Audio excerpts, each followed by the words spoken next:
Magandang gabi sa inyong lahat at magandang gabi, Ma'am Lodet. Ako nga po pala si Ron Lestero Ababa ng grade 10 Amoroto. At ngayon ay tatalakayin natin kung ano ang globalisasyong ekonomiko. Ang globalisasyong ekonomiko ay tumutukoy sa pagtaas ng ugnayan at interaksyon ng mga ekonomiya ng iba't ibang bansa sa buong mundo. Ito ay nagbubunga ng pagtaas ng kalakalan, investimento, at global na supply chain. Ang mga bansa ay nagkakaroon ng mas malawak na merkado para sa kanilang mga produkto at serbisyo, at ang mga korporasyon ay nag-i-invest sa iba't ibang bahagi ng mundo upang mapalawak ang kanilang negosyo. At dito na naman tayo sa positibo at negatibong epekto ng globalisasyon sa ekonomiya ng isang bansa. Magsisimula tayo sa positibong epekto. Number 1, pagtaas ng kalakalan. Ang globalisasyon ay nagbubukas ng mga bagong merkado para sa mga produkto ng isang bansa na maaaring magdulot ng pagtaas ng export at paglago ng ekonomiya. Number 2, investimento. Ang globalisasyon ay nakakaakit ng mga foreign investment na maaaring magdulot ng pagtaas ng kapital at paglikha ng trabaho. Number 3, pagtaas ng kompetisyon. Ang globalisasyon ay nagdudulot ng pagtaas ng kompetisyon na maaaring magdulot ng pagtaas ng kahusayan at pagbabago sa mga industriya. Number 4, pagtaas ng antas ng pamumuhay. Ang globalisasyon ay maaaring magdulot ng pagtaas ng antas ng pamumuhay ng mga mamamayan, lalo na sa mga bansa na may mataas na antas ng edukasyon at kasanayan. At dito na naman tayo sa negatibong epekto. Number 1, hindi pantay na distribusyon ng yaman. Ang globalisasyon ay maaaring magdulot ng hindi pantay na distribusyon ng yaman, kung saan ang mga mamamayan ay lalong yumayaman at ang mga mahihirap ay lalong naghihirap.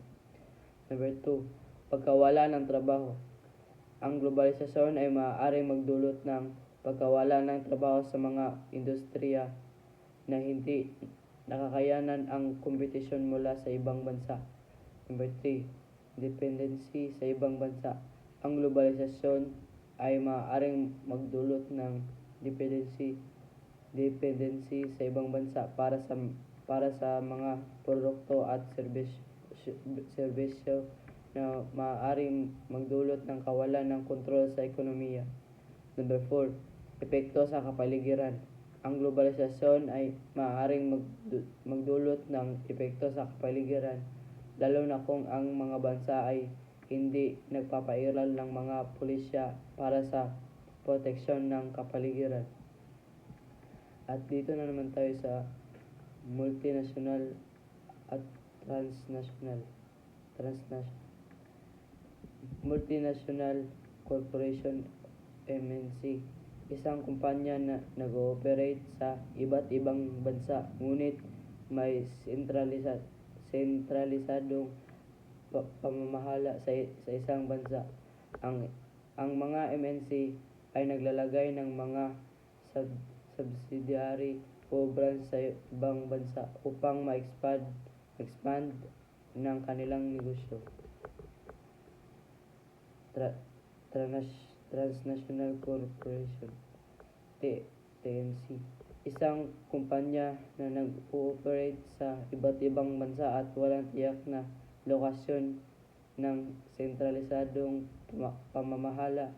Ang mga TNC ay nag-ooperate sa isang global na antas at hindi limitado sa isang bansa. At sa madaling salita, ang globalisasyong ekonomiko ay nagbubunga ng mga oportunidad at hamon sa mga bansa, at ang mga MNC at TNC ay mga kumpanya na nag-ooperate sa global na antas.